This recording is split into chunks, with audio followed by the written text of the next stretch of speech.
அண்மையில் இந்திய மண்ணில் நடைபெற்ற இங்கிலாந்து அணிக்கு எதிரான T20 தொடர் மற்றும் ஒருநாள் தொடரை கைப்பற்றிய இந்திய அணியானது அடுத்ததாக சாம்பியன்ஸ் டிராபி கிரிக்கெட் தொடரை கைப்பற்றும் முனைப்புடன் தயாராகி வருகிறது.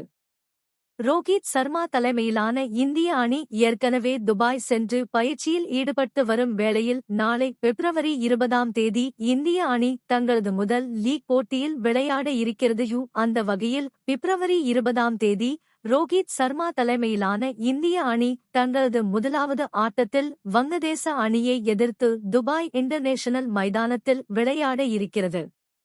இதன் காரணமாக கடந்த சில நாட்களாகவே இந்திய அணி தீவிர பயிற்சியினை மேற்கொண்டு வருகின்றனர். அதேபோன்று இந்திய அணியை வீழ்த்தும் முனைப்புடன் வங்கதேச அணியும் தயாராகி வருவதால் இவ்விரு அணிகளுக்கும் இடையேயான இந்த போட்டியே ரசிகர்களின் மத்தியில் கவனத்தை ஈர்த்துள்ளது.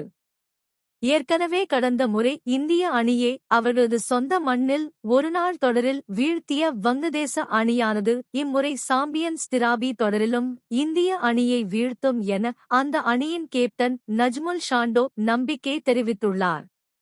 இதுகுறித்து பேசிய அவர் கூறுகையில், எங்களது அணியில் பல திறமையான ஆல் ரவுண்டர்கள் இருக்கின்றனர்.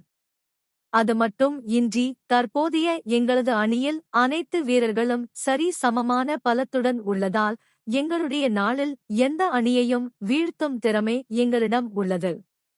நிச்சயம் நாங்கள் எதிர் அணியை பற்றி கவலைப்படாமல் எங்களது திட்டங்களை வெளிப்படுத்தினால் எங்களால் இந்திய அணியை வீழ்த்த முடியும் என்று நினைக்கிறேன்.